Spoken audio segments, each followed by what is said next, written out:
नमस्कार दोस्तों, स्वागत है आपका। आज के न्यूज अपडेट में बात करेंगे फैसला जो लिया गया था कल टीटी और शिक्षकों की भर्ती के लिए। अब एक आयोग होगा, परीक्षा तय समय पर हो, सीएम ने दिया है निर्देश। टीटी भी इसी नए आयोग से होगा और परीक्षा समय पर हो। बेसिक, माध्यमिक, उच्च और प्राविधिक शिक्षण संस्थानों में चयन के लिए अलग अलग आयोग तय कर दिया गया है। तो बात करें मदरसों में शिक्षकों की भर्ती के लिए भी नए आयोग से ही होगी। अब तो उत्तर प्रदेश शिक्षक पात्रता परीक्षा टेट हो या फिर बेसिक का हो या माध्यमिक हो या उच्च, जो भी होगा सब अब इसी एक आयोग से होगा। और बड़ी बात यह है कि अब ये आयोग प्रयागराज में ही रहेगा। तो उत्तर प्रदेश लोक सेवा आयोग को छोड़ दिया जाए तो जिले में स्थित उत्तर प्रदेश जो उच्चतर सेवा आयोग है, तो उच्चतर शिक्षा सेवा आयोग उत्तर प्रदेश माध्यमिक शिक्षा सेवा चयन बोर्ड में काम पूरी तरह से ठप पड़ा हुआ है। इस बीच शासन के विशेष सचिव मदन सिंह गाब्रियाल ने सभी भर्ती आयोग से 2023-24 के सत्र में चारों तिमाही में संभावित भर्ती का अलग अलग ब्यौरा मांग लिया है। ऐसे में सवाल है, जिन आयोग में भर्ती संबंधित सभी काम ठप हैं तो वहां से क्या सूचना भेजी जाए। उच्चतर शिक्षा सेवा आयोग के अध्यक्ष प्रोफेसर ईश्वर शरद विश्वकर्मा का कार्यकाल 6 फरवरी को पूरा होने के बाद सिर्फ 2 सदस्य बचे हैं और कोरम तक पूरा नहीं है। विज्ञापन 51 के तहत सहायता प्राप्त माध्यमिक विद्यालयों में असिस्टेंट प्रोफेसर के 1017 पदों की लिखित परीक्षा की तारीख तय नहीं पा रही, तो भविष्य की भर्ती की चर्चा में मतलब है। इसी प्रकार माध्यमिक शिक्षा सेवा चयन बोर्ड के सभी 10 पद साल भर से खाली हैं और अध्यक्ष वीरेश कुमार का कार्यकाल 3 दिन बाद 8 अप्रैल को पूरा होने जा रहा है। चयन बोर्ड ने सहायता प्राप्त माध्यमिक विद्यालय में सहायक अध्यापक टीजीटी पीजीटी के 4163 पदों की भर्ती के लिए पिछले साल 16 जुलाई तक आवेदन लिए थे। तो सोचिए, 6 महीना पहले जून के बाद जुलाई तक लिया गया था और इसकी परीक्षा तिथि अब तक घोषित नहीं हुई। वहीं एडेड स्कूलों में अवकाश के लिए पोर्टल पर आवेदन करना होगा। शिक्षकों की सेवक पुस्तिका का रखरखाव 15 से ऑनलाइन हो जाएगा, जबकि अब घर घर संस्कृत भाषा ऑनलाइन सीख सकेंगे और सही उत्तर पर मिलेंगे 5 अंक, गलत पर 1 कटेगा। कॉमन यूनिवर्सिटी इंट्रेंस टेस्ट से स्नातक में होगा प्रवेश। सही उत्तर करेंगे 5 अंक मिलेंगे और गलत पर 1 अंक घटाया जाएगा। तो सीयूटी के तहत स्नातक प्रवेश परीक्षा में 3 खंडों से प्रश्न पूछे जाएंगे। पहला खंड भाषा का होगा, जिसमें प्रत्येक भाषा के 50-50 प्रश्न, इनमें से 40 के उत्तर देने होंगे। इसके लिए 45 मिनट तय हैं। दूसरा खंड ऐच्छिक विषय है, इसमें विषय से प्रश्न पूछे जाएंगे। 50 में से 40 के उत्तर देने होंगे 45 मिनट में। तीसरा खंड जनरल नॉलेज का, इसमें जनरल नॉलेज, करंट अफेयर, मानसिक योग्यता, संख्यात्मक क्षमता, मात्रात्मक तर्क से जुड़े 60 में से 50 प्रश्न के उत्तर 60 मिनट में देने होंगे। तो पहले में 50 में 40, दूसरे में 50 में 40, तीसरे में 60 में 50, 60 मिनट में। तो इस बार पैटर्न भी चेंज है, क्योंकि पिछली बार 75 में से 60 था, अब 60 में से 50 है। और 3 केंद्रों पर आज से होगी छोटी प्रयोगात्मक परीक्षा। स्कूली छात्रों को अपना सलाहकार बोर्ड होगा। मुगल इतिहास को नहीं हटाया, सिर्फ जो महत्वपूर्ण नहीं है उनको हटाया गया, एनसीईआरटी ने कहा। असिस्टेंट प्रोफेसर के 38 पदों पर भर्ती के लिए इंटरव्यू आज से। और डीएलएड दिसंबर 2022 का सेमेस्टर परिणाम जारी। 73,186 प्रशिक्षु सफल। अलग अलग सेमेस्टर में 1.36 लाख से अधिक प्रशिक्षु हुए थे शामिल। वहीं मास्टर जी नंबर बढ़ा दो। डीएलएड के उत्तर पुस्तिकाओं में निकले 500 के नोट। तो रिजल्ट से पहले काफ़ी पैसे भी निकले थे।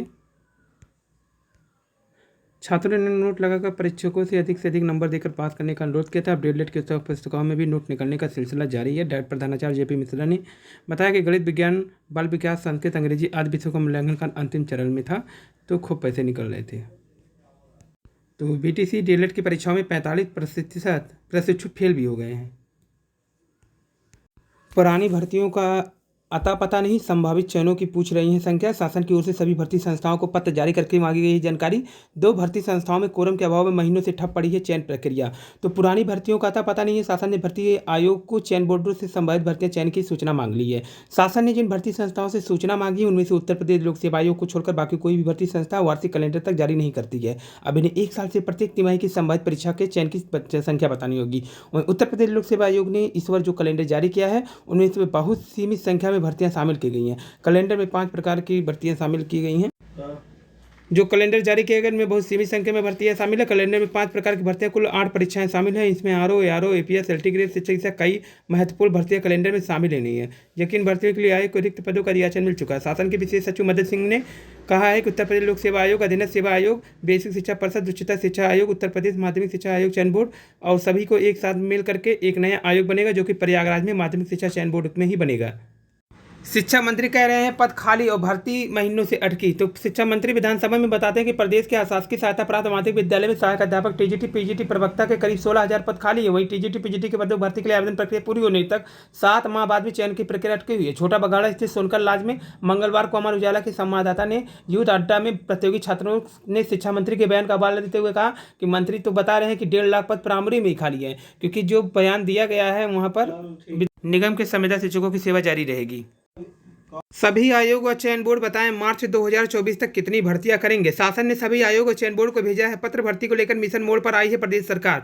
सरकारी विभाग में भर्तियों को लेकर प्रदेश सरकार की सक्रियता बढ़ गई है। शासन ने सभी आयोग और बोर्डों के सचिवों से सूचना मांगी है वह मार्च 2024 तक कितनी भर्तियां करेंगी, उसकी संभावित संख्या ईमेल पर तत्काल उपलब्ध कराने के निर्देश दिए गए। निर्देश मिलते ही सभी 7 बोर्ड आयोग के सचिवों ने आनंद फानंद में मंगलवार तक शाम तक इसका सूचना और नोटिस जारी कर दिया है।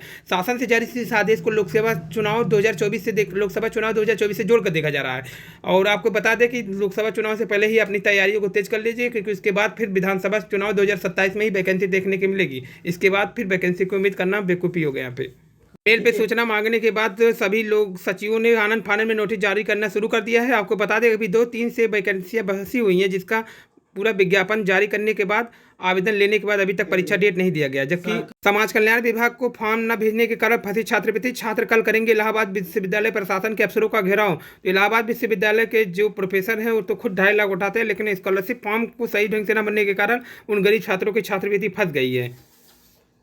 और बड़ी खबर यह है कि सपा शासनकाल में हुई 1148 अफसरों की भर्ती रद्द कर दी गई है। पशुधन प्रसार अधिकारियों की सेवाएं समाप्त करने की तैयारी। फॉरेंसिक लैब की रिपोर्टें ज्यादातर उत्तर पुस्तिकाओं में ओवर राइटिंग की हुई है पुष्टि। बंगाल के बाद केरल में ट्रेन में शख्स ने यात्रियों पर पेट्रोल फेंका, 9 झुलसे पटरी पर 300 मिला। यात्रियों ने जब चेन खींचा तो आरोपित भाग गया। सूत्रों के अनुसार उनकी पहचान नोएडा निवासी शाहरुख सैफ के रूप में हुई है। एसआईटी जांच कर रही है। आरोपित के बैग से पेट्रोल की बोतलें मिली है। केरल में चलती ट्रेन से फेंकने पर कई लोग 300 पटरी पर, कई लोग झुलसे, 9 यात्री झुलस गए हैं। प्राथमिक उच्च प्राथमिक के नाम से ही जाने जाएंगे परिषदीय स्कूल। CUT के लिए 14 लाख आवेदन, सर्वाधिक यूपी से। पहले नंबर पर डीयू, दूसरे नंबर पर बेचू, तीसरे नंबर पर इलाहाबाद। जंगल की गोद में बसे गांव के बच्चों को कोचिंग दे रहे हैं गोमली। मदरसा समेत सभी शिक्षा संस्थाओं में शिक्षकों की भर्ती एक ही आयोग से। 21 दिन में जूनियर शिक्षकों को मिलेगा पदोन्नति का तोहफा। पदोन्नति के लिए कब क्या होगा? 4 अप्रैल की मध्यरात्रि तक अंतिम ज्येष्ठता सूची जारी की जाएगी। 25 अप्रैल तक को अस्वीकार करते हुए पदोन्नति कार्रवाई की जाएगी। वेतन से GPF कटौती पर रोक लगाने का आदेश पेश करी सरकार। प्रतापगढ़ समेत सूबे को मिलेंगे 4 नए राजकीय इंटर कॉलेज, इंजीनियरिंग कॉलेज।